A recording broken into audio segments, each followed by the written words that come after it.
Hey guys, it is time for another reaction video, and I am joined by the legendary figure that me and Luke discussed in the other video.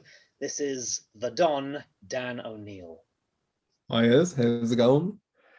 And Dan, why don't you tell us what we're going to be watching and reacting to today? We're going to be reacting to, I'm almost certain it's some of your old wrestling clips.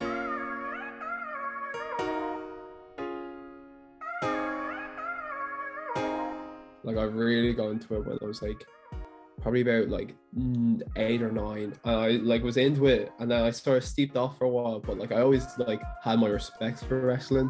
And like even like now I'll like watch back on old like WrestleMania clips. I would have started 2002, 2003. I'm still pretty young, and I kind of just like lost interest around 2005, 2006, and then ended 2009. It just came back full force.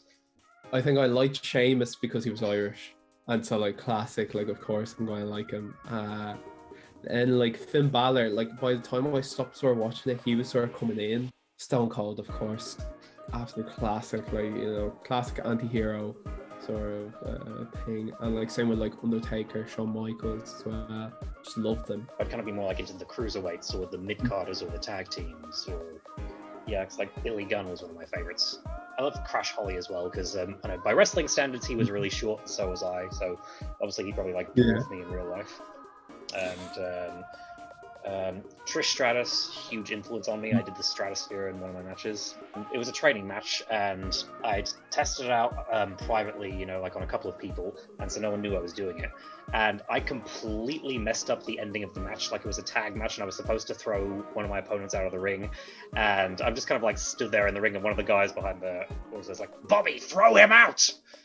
And so just like, oh yeah, so we just had to kind of like continue on, and I threw him out of the ring. Then we kind of went into the spots, and then I did the Stratosphere, and I could actually hear everyone kind of like going like really kind of popping for it. And like when the match was over, our trainer was like, okay, like aside from that little bit where you forgot everything, the match was great, great move there.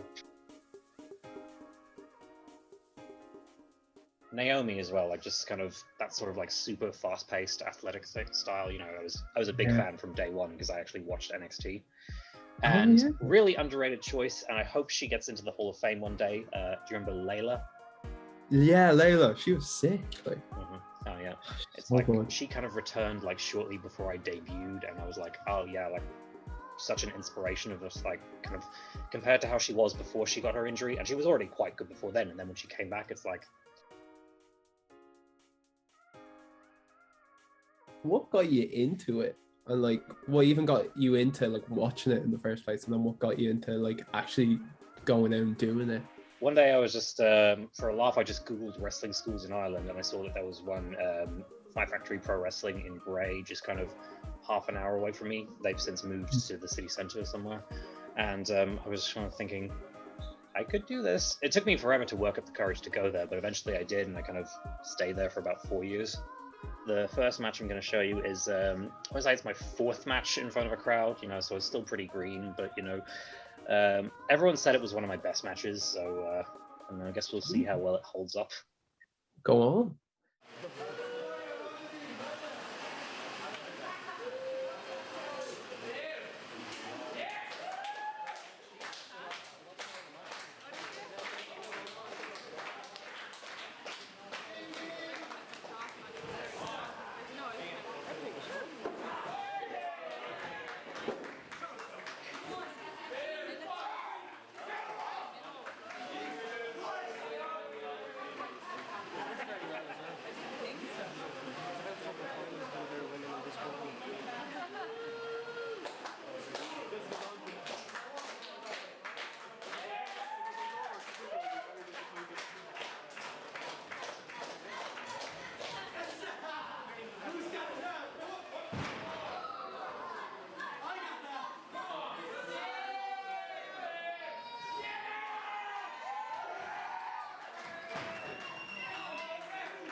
when he hit me that punch right there, it just got me straight in the ear. Oh, Jesus. And it's funny, when we were planning this out, he was pretty much telling me everything that I was going to do and that he was going to do. And he says, okay, now I'm going to go for a coast-to-coast drop kick. And I'm just like, oh, yeah, sure. Like, I thought I had like a vague idea in my head of what that was. And so, but then I didn't realize what it was until I saw him climbing the top. I was like, oh, what's about to happen now?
I love doing the Northern Light suplex. I just love doing that.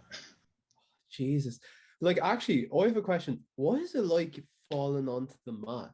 You spread your hands out, and the idea is that you kind of land on the mat in a T shape. So it's like your entire body comes down at once, and you slap the mat to make sure that you kind of your whole weight is spread out. And you always have to make sure that you tuck your chin and just the back of your head doesn't go on the mat. I got my second concussion once where a guy was giving me a sling blade in the ring, and I just forgot to tuck my head, and I just like back of the head went straight into the mat. Ooh.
He was using Carmella's finisher before she was using it.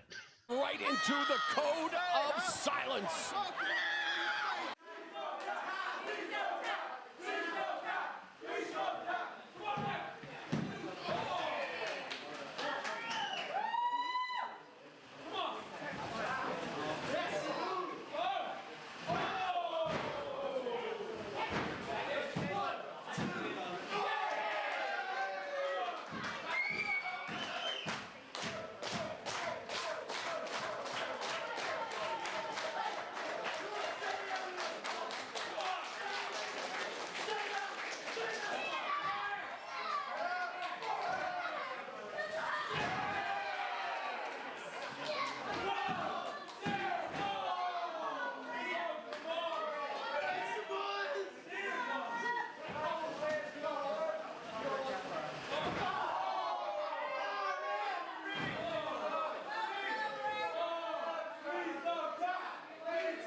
That was so good. The quality of that match was like really high. Jesus. I haven't thought about it in years, but then like just watching it, like so many memories just keep coming back. Like I remember the morning of that, I was just because I would always get like such terrible anxiety before any show day, like even just before training. And back then, I didn't even know anxiety was a thing. I just assumed I was just a naturally nervous person. But it's like the night before, I would just kind of like be wandering through my house at like 5 a.m., just like panicking about tomorrow and just like, oh God, am I going to be able to do this tomorrow? I had to be like heavily medicated, well, not heavily medicated before I could do that match. Because I think there was one of the guys backstage, he always had a bag of pills. Like, so he gave me 2 Motilium and just like to calm me down, like first in training, because we trained before. And then, then right before the show. And the whole like actual experience of the match was a blur, but I just remember planning it out. And I'd never worked with him before, and he was just like so excited to work with me, and just like was telling me all these things, and I was like, oh, this sounds really cool. And then he was like really open to just like, oh, is there anything like you want to put in there? So I was like, oh, can I do the Northern Lights? So and then that spot where I do the handspring elbow, and then he gets me into a German suplex. Like I think that might have been my idea. I think I said, oh, you can catch me and do like a suplex or something. He's like, oh, I'll do a German suplex. So yeah, and I noticed that move that he nearly finished me off with. He was using that right, and then Nikki Bella started using it, and then of course I do an X Factor, so it's like we have 2 Bella moves in there before they were using them. From what I remember, my trainer was really impressed with that match that we had there, and the next time we got to a show, he just was like, "Okay, can you guys do that again?" So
I didn't realize how I guess like much of a cruiserweight you would have been, and that you could do like a hurricanrana and shit.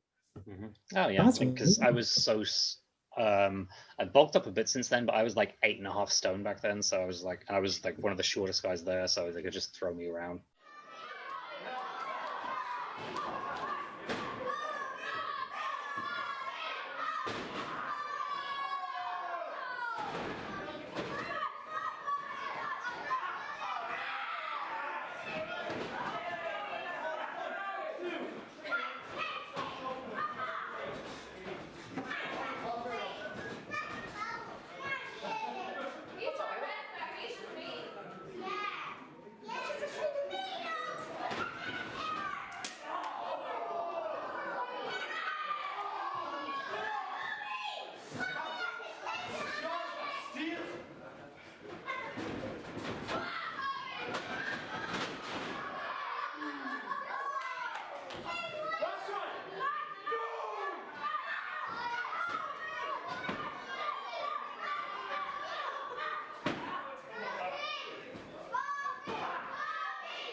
Like, it's weird that they've booked you to lose to submission twice.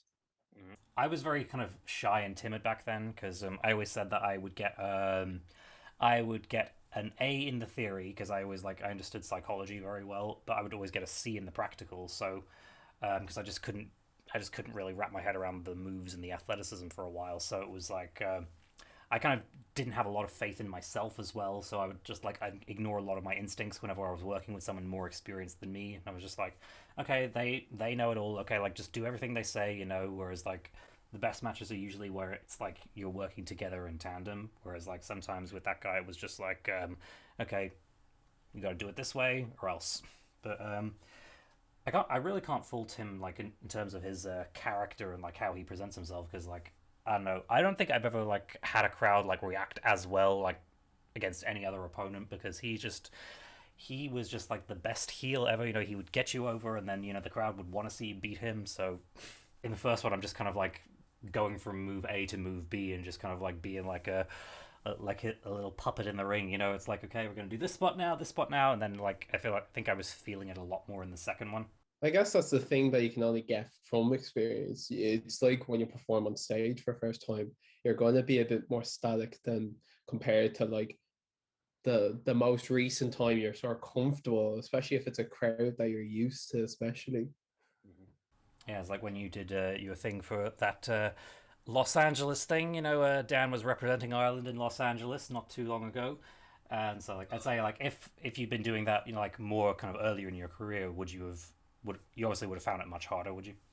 That's a different ball game. Like I'm used to like performing in front of like it used to be just like 30 people at a showcase when I was like in the gay school of acting. That's where I met Luke actually. That's how we got to know each other was through there. But then like I was used to then performing in front of a few hundred people for like my school musical and school play. And then I performed in the Driocht Theatre up in Blanchardstown. So that was a few hundred people. And like, you know, like it's progressively gone to about a good few hundred people. But like that's going to be different because it's going to be all the way over in LA. Like that's big potential for like they have like scholarships going, they've got agents going over there. Like there's different things like that. Like New York Film Academy is one of the big ones that goes over every few years. And like Bill Hader went there, Aubrey Plaza. Like they've had a good alumni. And it's like shit, like that's really intense. That like I could you just never know more than anything. I think it's that anticipation of curiosity of like what could happen if I go over. And I'm hoping to go over and I'm still sort of just up in the air of like what I'm going to do for monologues now. But I think I have an idea of like, yeah, I want to do this, that, and that. Yeah, well, something that might put things in perspective for you. This is a fact I forgot to tell you about the first match. You know, the one that was just in front of about 50 people in our gym.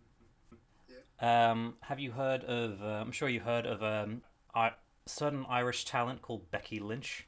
What an incredible effort at Backlash. Congratulations, Becky Lynch. And it's like I knew her from because I was watching loads of Shimmer as well, so like I knew kind of her from the Indies, and I knew that she'd had to retire due to like a really serious injury. So so she comes into training the week before and just like introduces herself as, oh, hi, I'm Rebecca, and I just like shake her hand. And I'm just thinking, I was tempted to ask, are you Rebecca Knox? Because that was her name on the Indies. But I was like, oh no, like don't come across as an idiot, you know. And I remember telling my friends, you know, I was like, oh, there was a new woman in training today, you know. Her name's Rebecca, like really, really good at the chain wrestling, you know, like really seems nice, you know. And then like a couple of hours later, there was like an announcement on the Fight Factory page, Rebecca Knox makes her return to wrestling, and like these friends are all like, you know, big into Shimmer as well. So it's like there's like Rebecca Knox is coming back to wrestling, and so she did a couple of shows with us, and then suddenly it was like signed to WWE, and she's been kicking ass over there ever since.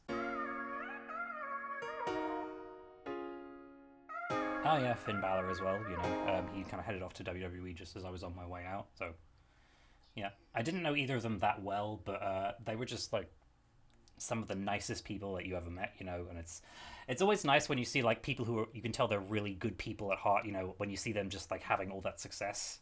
We're going to be having an interesting crowd in this this final match that I'm going to show you now, because I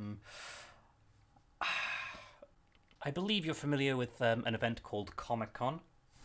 Yeah. Yeah, it was the first ever Dublin Comic Con, and one of the guys kind of made a few phone calls, sent a few emails, and we were there at Comic Con, like with the ring, letting people train in the ring and having matches in front of the people there. You did what? Oh, scary! Ring the bell! Ding ding! Ding ding! Stop covering! You! Come on, buddy!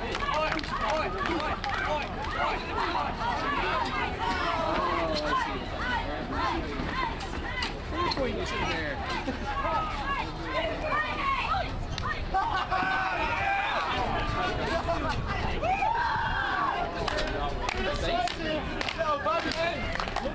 I'm sorry. I know this is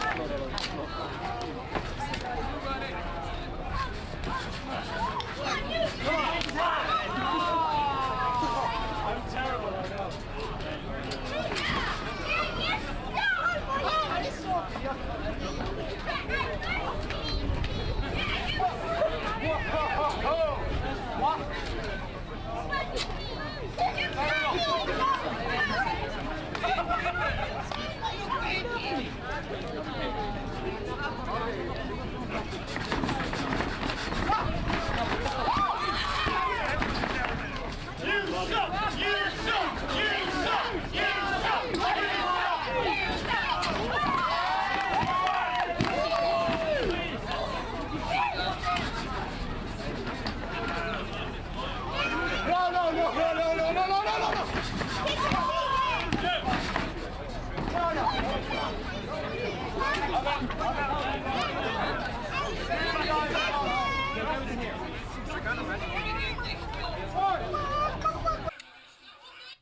See, he just told me he was going to go into the crowd. He didn't tell me that he was going to go all the way out there. Yeah. Right. And then, did you guys end up going back to the ring? Oh yeah, definitely. It was like we were just going to do a spot on the outside, and we were trading punches, and he socked me right in the side of the head, like legit. I think he just got like way too carried away and just like lost in character, and he just like boxed me, and I think that was like another one of my concussions there. That was like concussion number 3. Oh yeah, there I am. Oh,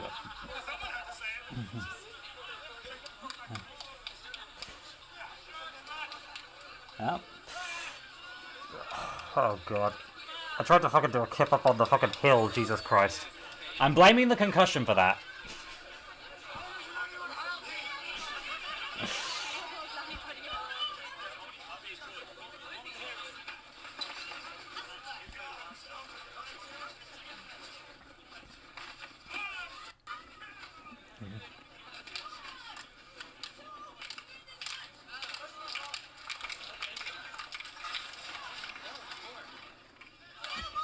There we go again.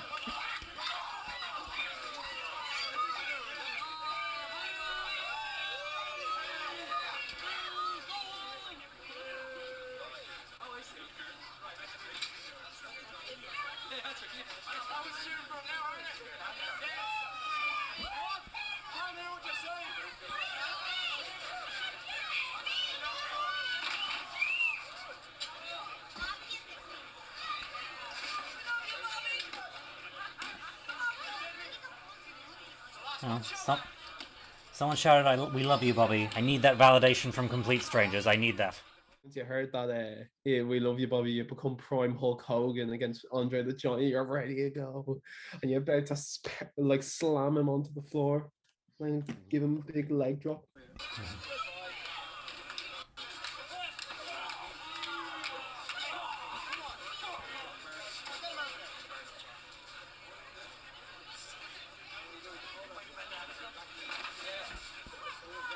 Oh, he's gonna do a leg drop.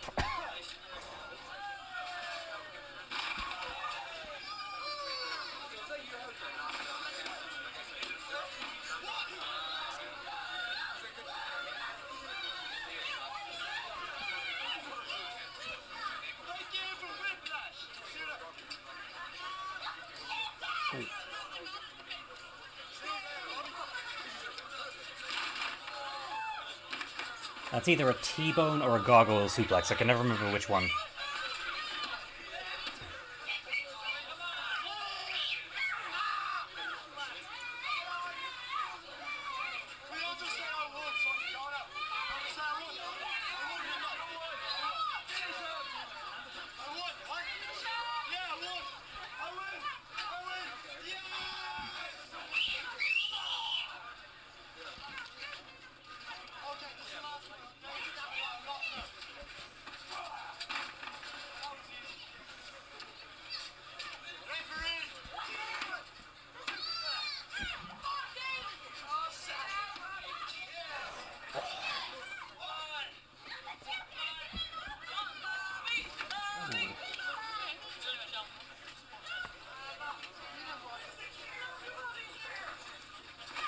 Oh god.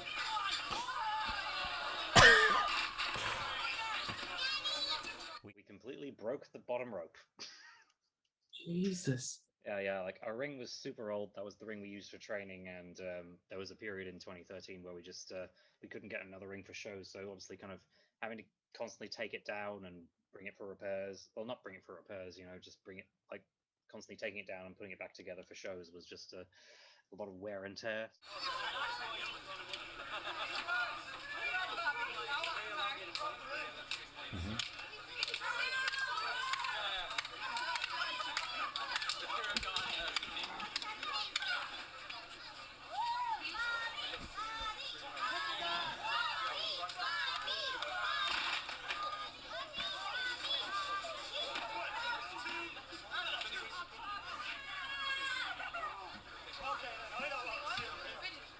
I think I'm being very self-indulgent in this match. I kicked out of Hulk Hogan's finisher, and now I just kicked out of Brock Lesnar's finisher. Jesus. I was thinking it was on an F5, but Jesus I Christ. don't know. It's either an F5 or a TKO. I can't remember which one's which. Oh.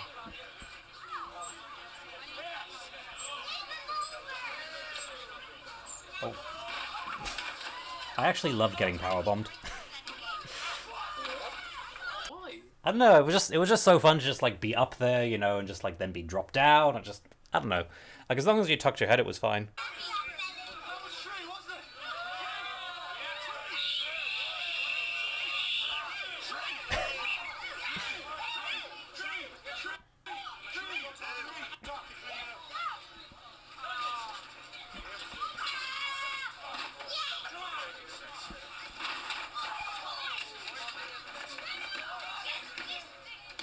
Deservedly won that. Deservedly.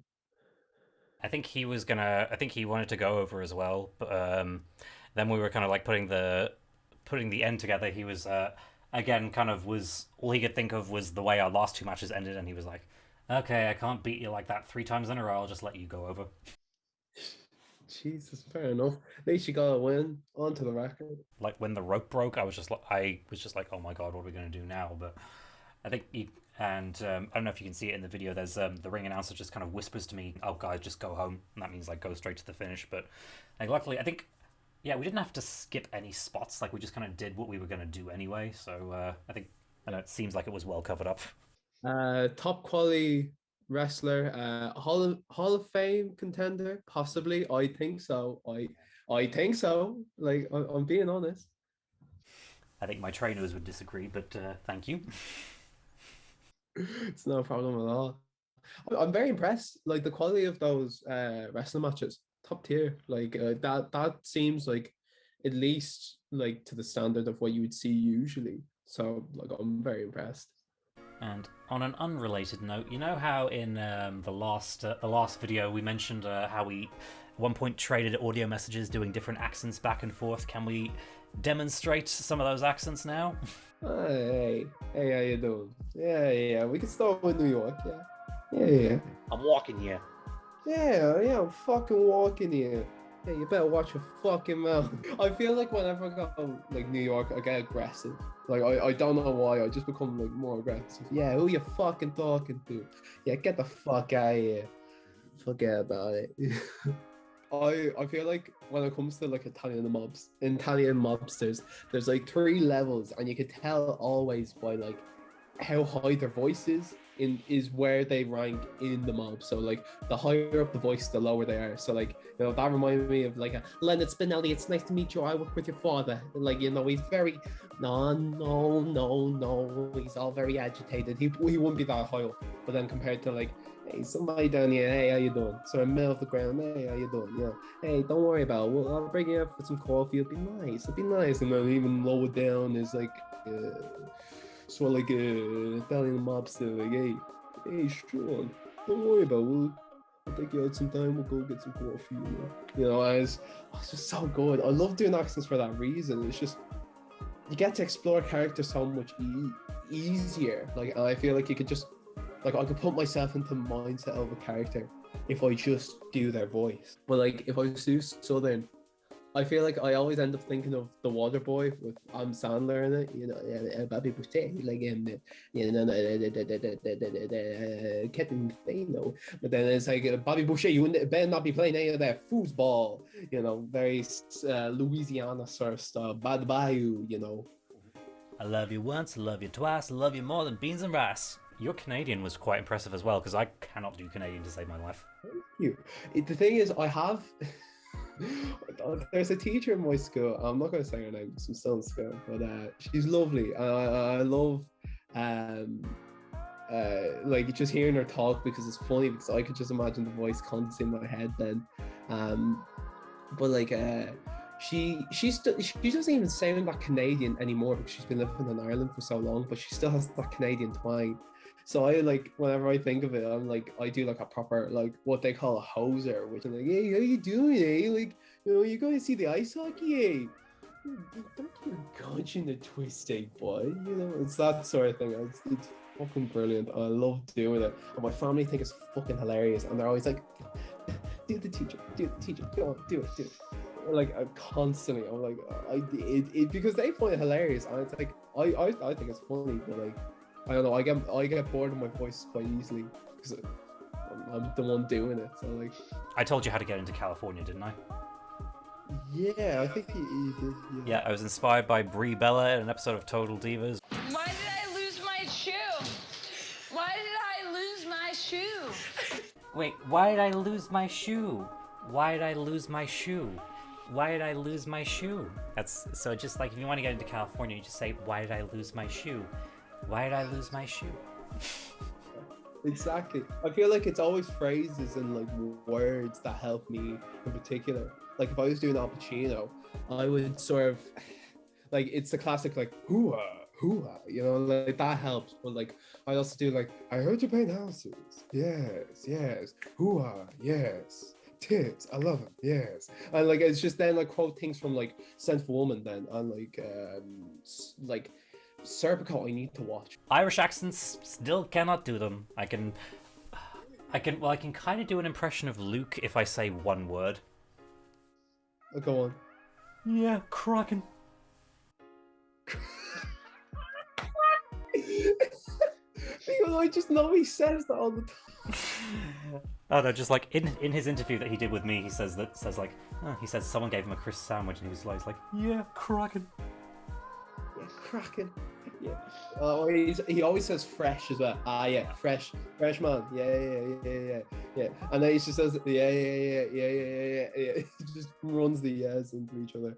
Because I first heard fresh as like it was Mason was saying it to me, and like he was always saying it about hair, so I just assumed fresh meant your hair looked good. So when Luke started saying it, I was like, oh, thanks, yeah, just like did my hair the other day, and didn't realize that that's just what he said.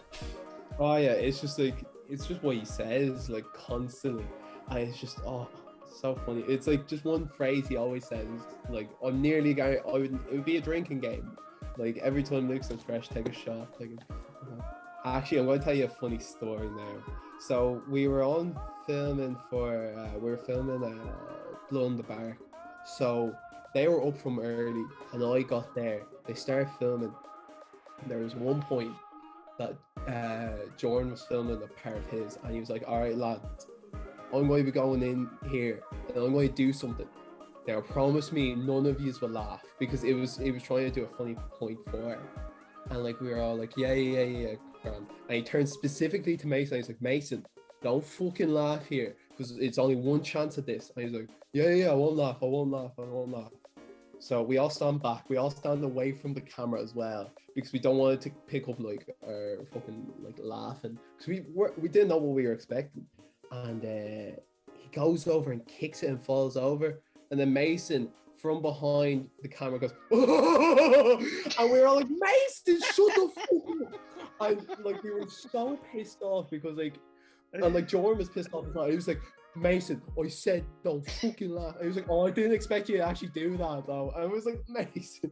And like he didn't read that, but it was so funny. And I think it didn't help that all the lads were like so tired. I was fairly tired, but like I wasn't going to say, oh yeah, I'm tired, lads, and then I've been up since 4. So like, but it was so fucking funny. Looking back on it, was so funny. Like, subscribe, only comment nice things, and do you have a channel or anything you want to plug? Yeah, follow. I think it's like Dan O'Neill on YouTube. It's probably there. My photography page is Dan O'Neill Photography, and you can follow my main account as well as Dan O'Neill 02. So yeah, We love you guys. Stay safe. see ya.